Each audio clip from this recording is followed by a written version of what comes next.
Au menu de ce Weekly Tech, Netflix arrête le partage de comptes et il faudra payer pour continuer à le faire. C'est officiel, la console portable de Sony est là. Bon, par contre, il y a juste une condition et ça ne va pas du tout vous plaire. Si vous êtes jeune et que vous aimez les jeux vidéo, YouTube vous recommandera des vidéos de fusillade d'école. Logique. Et le PDG d'OpenAI pourrait bien exclure ChatGPT de toute l'Europe. Allez, le Weekly, c'est parti. C'est sans surprise que Netflix officialise en France l'arrêt du partage de comptes. La plateforme de streaming est passée par de nombreuses visions sur le sujet.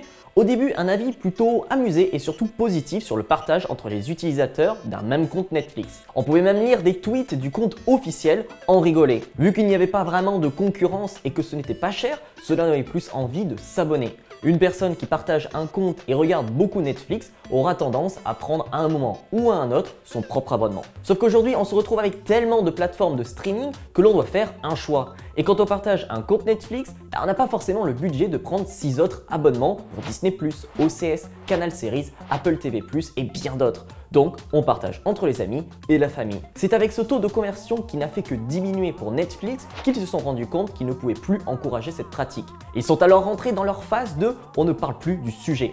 Puis une fois la croissance du chiffre d'affaires à l'arrêt complet, c'est là qu'ils ont agi en commençant les premières expérimentations il y a un an. On retrouve notamment l'Espagne, le Portugal ou le Canada qui se sont vus depuis des mois contraints à ne plus pouvoir partager leur compte Netflix entre les utilisateurs. Les résultats sont ainsi tombés, le monde entier risque d'être concerné. À commencer par la France, qui dès à présent fait partie des pays touchés par la nouvelle politique de la plateforme. Mais c'est surtout le plus gros marché de Netflix qui est étonnant, les États-Unis. La plateforme doit être parfaitement sûre d'elle pour s'attaquer à sa terre natale. C'est un gros risque et tout doit être calculé. Bon, heureusement, ce n'est pas l'arrêt complet du partage de comptes. Vous avez probablement déjà reçu un mail pour les personnes qui partagent vous expliquant les conditions. Il faudra ainsi débourser 5,99 € par mois pour ajouter une nouvelle personne en dehors du foyer. Aux États-Unis, c'est 8 $ et au Portugal, 4 $. Et non, un VPN ne vous permettra pas de contourner la nouvelle réglementation. Netflix a ainsi élaboré un algorithme qui permet de comprendre lorsque vous êtes en déplacement, mais que vous êtes bien la personne à l'origine du foyer. Il y a toujours une certaine souplesse, mais si vous passez une partie de l'année à un endroit puis le reste ailleurs, il faudra alors adapter la localisation à chaque déplacement ou payer. Ce n'est pas parfait, mais cela semble être la nouvelle norme pour les 100 millions de foyers qui partagent leur compte entre plusieurs personnes actuellement. Alors si vous êtes concerné, à vos porte-monnaies. Du coup, c'est intéressant de savoir si après toutes les hausses de prix, c'est le coup de trop de la part de Netflix. Allez-vous rester sur la plateforme? Je suis curieux d'avoir votre avis en commentaire. Cela fait des années que l'on parle de Sony de retour sur le marché des consoles portables. C'est enfin le cas et c'est officiel. Voici la console baptisée Project Q qui risque de faire parler, mais pas forcément pour les bonnes raisons. Sur le papier, c'est en partie ce que l'on attendait. Une console portable capable de jouer à tous vos jeux de PS5 avec en bonus une manette DualSense de dernière génération intégrée. Donc on retrouve littéralement une PS5 entre les mains. Et bien sûr, un écran de 8 pouces en Full HD. Les jeux pourront ainsi tourner en 1080p à 60 images par seconde. C'est le moment de se demander avec quelle sorcellerie Sony est parvenu à embarquer autant de performance pour faire tourner les jeux à cette vitesse. La réponse est plutôt simple, c'est du Remote Play. En d'autres termes, il vous faut une connexion Wi-Fi pour jouer à vos jeux qui ne tournent pas sur la console portable, mais sur votre PS5. Puis le jeu est stream jusqu'à votre écran.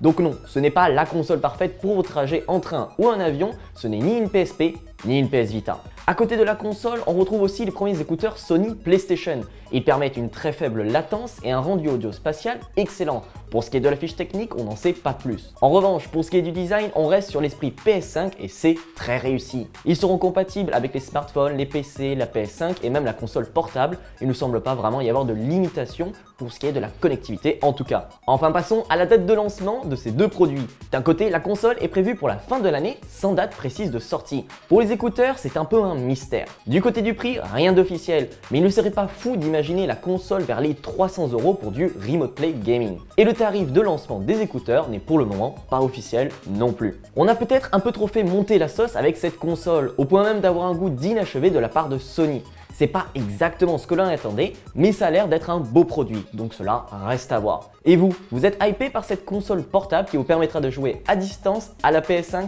Dites-le nous en commentaire.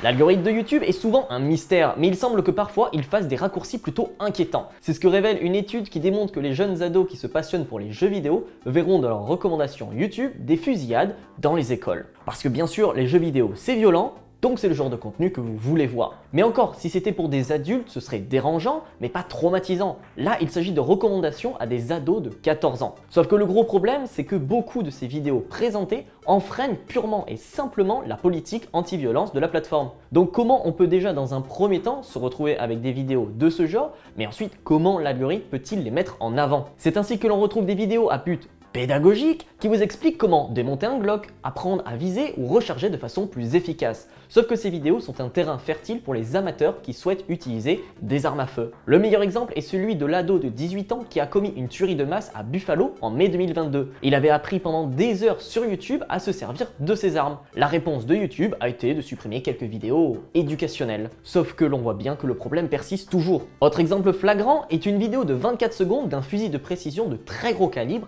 adapté pour tirer contre des blindés montés avec un silencieux. Celle-ci fait plus de 5,1 millions de vues et a ainsi été publiée il y a 16 ans. Cette vidéo a été recommandée à un ado de 14 ans et comme si ce n'était pas suffisant, un lien se trouve en description pour l'acheter. Et actuellement la vidéo est toujours en ligne. YouTube semble ainsi avoir des règles officielles et des officieuses. Malgré toutes les fusillades, et on parle de plus de 600 par an aux États-Unis, soit quasiment 2 par jour, YouTube ne semble pas prendre les armes à feu pour une priorité. Le port d'une arme est certes inscrit dans la Constitution américaine, mais de là à en faire une priorité pour éviter d'exposer les jeunes ados à ce genre de contenu, il y a un monde. L'Union européenne fait face à un dilemme croissant concernant l'utilisation de l'intelligence artificielle, mais surtout du traitement de vos données personnelles. Dans une récente déclaration du PDG d'OpenAI, Sam Altman, la société responsable de ChatGPT pourrait cesser ses activités dans l'UE. La raison est simple, la nouvelle législation sur l'IA en cours pourrait ne pas satisfaire l'entreprise. Si elle se trouve être trop contrainte, elle n'hésitera pas à partir. L'une des principales préoccupations de l'UE concerne les intelligences artificielles de génération de contenu. Les régulateurs européens cherchent à établir des règles plus strictes pour encadrer ces modèles afin de garantir la transparence, la responsabilité et la protection des utilisateurs. Cependant, Sam Altman a exprimé son inquiétude quant à la façon dont la législation est actuellement rédigée, suggérant que les régulations pourraient être trop contraignantes et nuire à l'innovation. Au-delà de la protection de données personnelles, le premier point de conflit des régulateurs est le potentiel de désinformation propagée par l'IA. Cela peut avoir des conséquences sur des élections ou plus basiquement sur l'éducation. Sam Altman reconnaît bien sûr ces risques, mais il souligne la nécessité de mettre en place des mécanismes de régulation appropriés pour prévenir de telles manipulations et garantir la confiance du public dans l'IA. Surtout qu'OpenAI a pris des mesures pour renforcer la confidentialité des données privées. ChatGPT a été mise à jour avec de nouvelles fonctionnalités qui permettent aux utilisateurs de contrôler leurs données en choisissant si leurs recherches doivent être enregistrées dans l'historique de ChatGPT et donc utilisées par OpenAI pour améliorer ses modèles. C'est encore mince comme avancée, mais c'est déjà un début. Les discussions sont en cours entre Sam Altman et les régulateurs de l'UE et ont pour but de déterminer s'il est possible de se conformer aux nouvelles réglementations ou si OpenAI sera contraint de se retirer du marché européen. Une telle décision pourrait avoir un impact significatif sur l'innovation et le déploiement de l'IA en Europe. C'est là que l'on voit la nécessité de trouver un équilibre entre innovation et protection des utilisateurs. Alors que l'UE cherche à encadrer l'utilisation de l'IA pour éviter les abus, il est essentiel de trouver des solutions qui soutiennent à la fois le développement technologique et la protection des droits fondamentaux. Le Weekly Tech, c'est fini. Rendez-vous la semaine prochaine.